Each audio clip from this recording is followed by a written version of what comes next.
Good morning students. YouTube online classes में हम आज प्रीपोजिशन सिंस और फॉर के बारे में स्टडी करेंगे कि भी प्रीपोजिशन सिंस फॉर का हम यूज़ कहाँ करते हैं, इनमें क्या डिफरेंस है। तो सबसे पहले हम देख रहे हैं use of for. Use of for का यूज़ कहाँ करेंगे। फॉर का यूज़ हम हमेशा पीरियड ऑफ टाइम के लिए यूज़ करते हैं।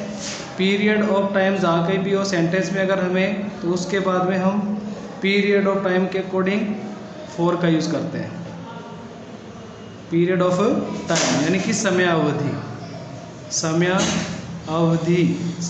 अवधि अगर बात हो रही है, समय अवधि की बात हो रही है, पीरियड ऑफ टाइम की बात हो रही है, तो हम प्रीपोजिशन फॉर का यूज करेंगे। जैसे कि ऐसे एग्जांपल में ऐसे लिख दिया, जैसे फॉर 3 आवर्स, एक तरह से ये पीरियड ऑफ टाइम है। फॉर 3 आवर्स समय अवधि। इसके फिर ऐसे भी लिख सकते हैं, जैसे हम फॉर 2 वीक्स, फॉर 2 वीक्स, और फॉर 7 मंथ्स। फॉर 7 मंथ्स की बात कर सकते हैं। For 2 years. इस तरह से हम देखते हैं कि फॉर के बाद में जितने भी हमें सेंटेंस में आगे दे रखा है वो पीरियड ऑफ टाइम की बात कर रहा है, इसलिए हम फॉर का यूज़ कर रहे हैं। अगर हम सेंटेंस की बात करते हैं तो अगर हम सेंटेंस भी बना करके इसमें लिख सकते हैं।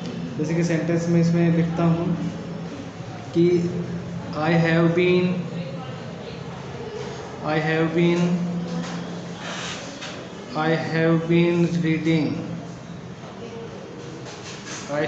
Reading English for 2 hours।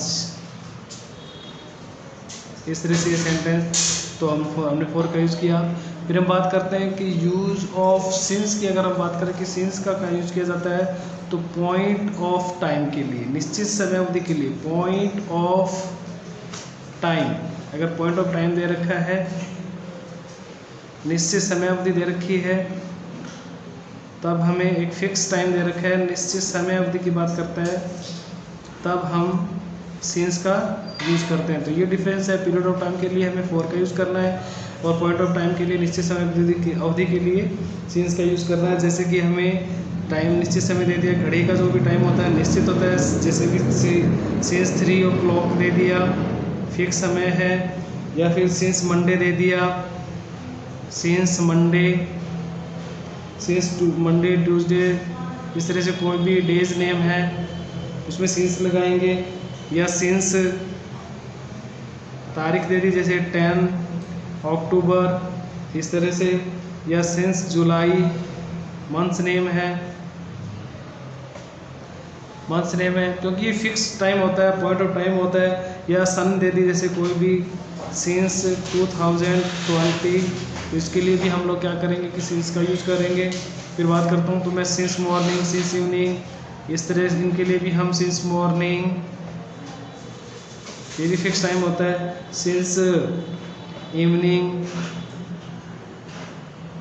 Morning, evening, since last night, since noon, इस तरह से हम ये जो सेंटेंस में अगर इनका कहीं यूज होता है तो हम सिंस का प्रयोग करेंगे। सिंस यस्टरडे, हम ये भी लिख सकते हैं, जैसे सिंस यस्टरडे। इस तरह से स्टूडेंट्स बात का ध्यान रखना है कि फॉर का यूज पीरियड ऑफ टाइम के लिए करना है, और सिंस का यूज पॉइंट ऑफ टाइम के लिए यूज करना है। सेंटेंस, जैसे कि मैं एक सेंटेंस लिखता हूँ सिंस के लिए भी, आई हैव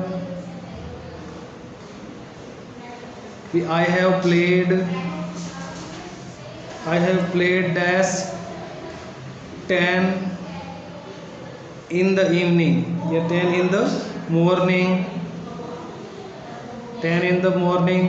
तो 10 जो घड़ी का समय दे दिया, इस तरह से ये फिक्स टाइम दे दिया, पॉइंट ऑफ टाइम है, तो इसमें हम सिंस का यूज़ करेंगे।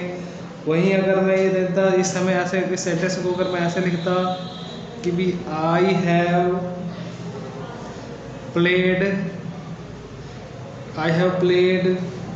डैश 10 आवर्स, अगर मैं ये लिखता आई हैव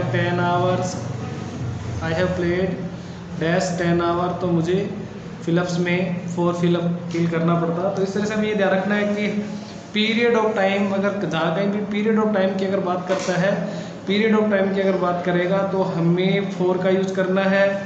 और अगर पॉइंट ऑफ टाइम की अगर सेंटेंस में बात हो रही हो तो हमें सिंस का यूज करना है, जो कि एग्जांपल के अकॉर्डिंग नीचे दे रखा है। सिंस 3 o'clock, सिंस मंडे, इस तरह से जो भी है, यानी हमें फिलअप्स के बाद के वर्ड्स को देखना है कि वहाँ अगर पॉइंट ऑफ टाइम है तो सिंस का यूज़ करना है, अगर पीरियड ऑफ टाइम है तो 4 का यूज़ करना है। इस तरह से स्टूडेंट्स ये था सिंस और 4 का यूज़।